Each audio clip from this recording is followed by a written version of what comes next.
Believe in human possibility, human potential, and I think that one of our biggest limiting beliefs is the belief of how limited we really are. And so my interest is to give people the science to begin to understand how powerful they really are.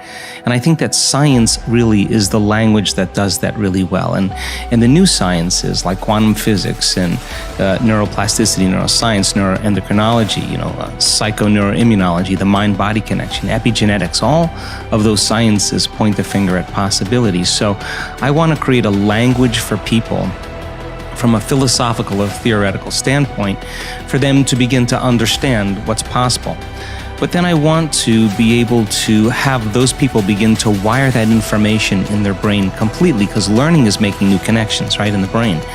But remembering is maintaining and sustaining those connections, and it's so much easier to lose our vision than to remember it, right? So then we have to begin to hardwire the brain or install the neurological hardware in preparation for an experience. So the more people understand what they're doing and why, then the how gets easier. So I want to then set up the conditions in an environment, in a workshop where people can begin to apply or personalize what they learn so that they can have an experience. An experience then further enriches the brain. But the prize of an experience is an emotion. And once you start feeling unlimited, once you start feeling abundant, once you start feeling worthy, now you're teaching your body chemically to understand what your mind has intellectually understood. So knowledge is for the mind and experiences for the body, and people begin to embody the truth of that philosophy. Now, if they can repeat it over and over again, it'll become innate in them. It'll become natural, second nature, it'll become easy. They'll begin to master that philosophy. So I want people to begin to understand that thoughts are very powerful, feelings drive our thoughts, and that they can begin to create a better life for themselves once they understand some of these principles.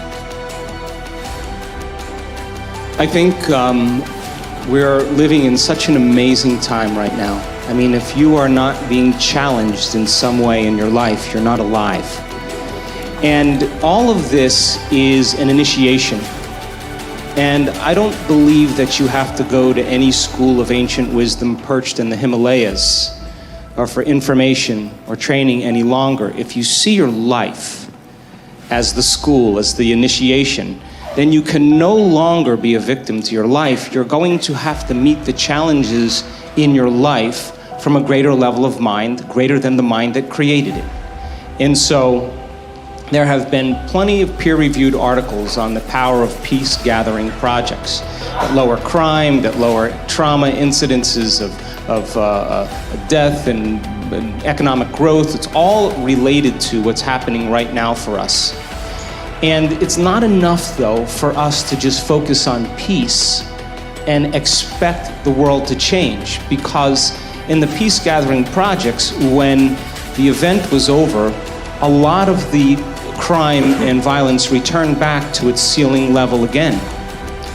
It's more important for us not only to embody that peace and feel it, but then to demonstrate it. And when we begin to demonstrate it, I think we give people permission to do the same.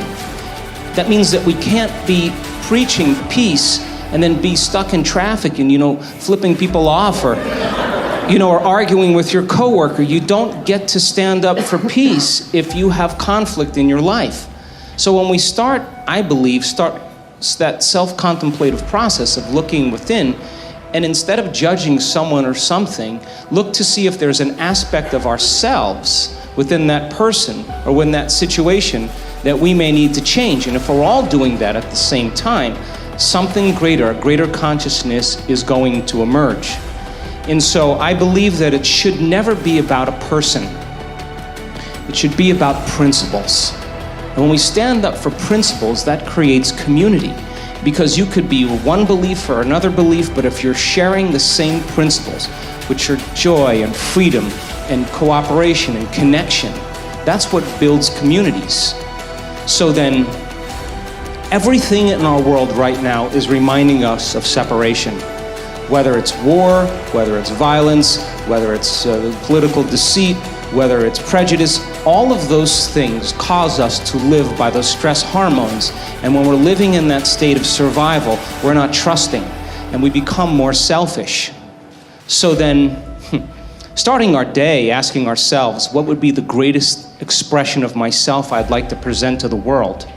And then making the choice to not get up until we are that person, I think that begins to demonstrate greatness.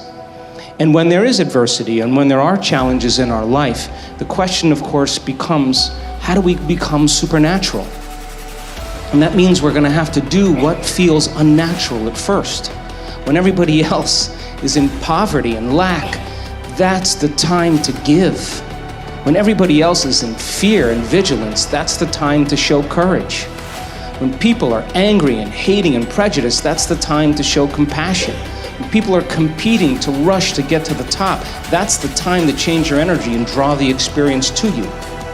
And if you keep doing what's unnatural over and over again, sooner or later you're going to become supernatural. You were up and dressed and ready to go before your parents were up. You know why? Because you knew something unexpected was going to happen. That's how we should live our lives, waking up with the understanding to expect the unexpected.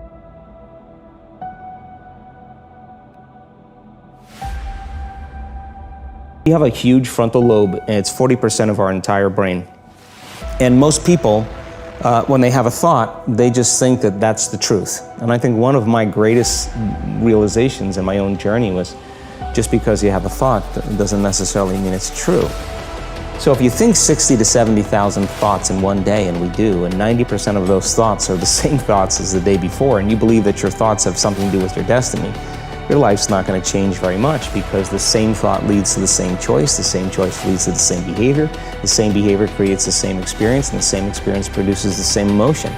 And so then the act of becoming conscious of this process to begin to become more aware of how you think, how you act, and how you feel, it's called metacognition. And so then why is that important? Because the more conscious you become of those unconscious states of mind and body, the less likely you're going to go unconscious during the day. And that thought is not going to slip by your awareness unchecked, because it means to know thyself. The word meditation means to become familiar with.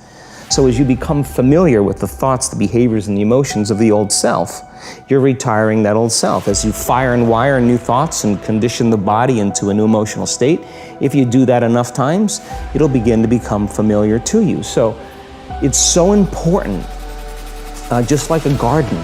If you're planting a garden, you got to get rid of the weeds. You got to take the plants from the past year and you got to pull them out. The rocks that sift to the top that are like our emotional blocks, they have to be removed. The soil has to be tenderized and broken down. We have to make room to plant a new garden. So primarily, we learn the most about ourselves and others when we're uncomfortable. Because the moment you move into that uncomfortable state, normally a program jumps in. When that program jumps in, it's because the person doesn't want to be in the present moment and engage it consciously. So when you teach people how to do that with the meditative process, it turns out that when they're in their life, they're less likely to emotionally react. They're less likely to be so rigid and believe the thoughts they were thinking. They're more aware of when they go unconscious back into a habit, and that is what starts the process of change. And so we have to unlearn before we relearn. We have to break the habit of the old self before we reinvent a new self. We have to prune synaptic connections and sprout new connections. We have to unfire and unwire and refire and rewire. We have to unmemorize emotions that are stored in the body, and then recondition the body to a new mind and to a new emotion, like deprogram and reprogram. That's the act, and it's a two-step process. Yeah, I like the way that you call that out as an action. There was another thing that you said that I thought was really powerful about how insights themselves are essentially inert. They don't do anything. What then do we do with an insight? How do we take a breakthrough moment and make sure that it's not just a breakthrough moment? Like, I guarantee people watching right now are having like 100 aha moments. For sure, that was definitely the case for me as I was researching you. And when you said that, I was like, and that's the danger, that you have the aha and then nothing. Yeah, and it is a danger, because then people will shrink back into mediocrity, and they'll use the insight to excuse them from taking a leap. They'll say, yeah, I have a chemical imbalance in my brain. My father was really overbearing. He was a perfectionist. That's why I am the way I am. People, they come up with stuff to excuse themselves. The insight is actually giving them permission to stay limited. And it's an amazing idea, because they'll say to you that they really want to get over their anxiety. But let's take your ex-husband, let's put him in a straitjacket, let's duct tape him and shoot him to the moon. Now what? What are you going to do now? You still have to make those changes. And so then the person's enemy dies, or something shifts in their life, and that person's gone, they'll find another person to hate. This is just how we function as human beings. We just slide another reason to feel those emotions. So I think when people start to understand this, I think knowledge is power, but knowledge about yourself is self-empowerment.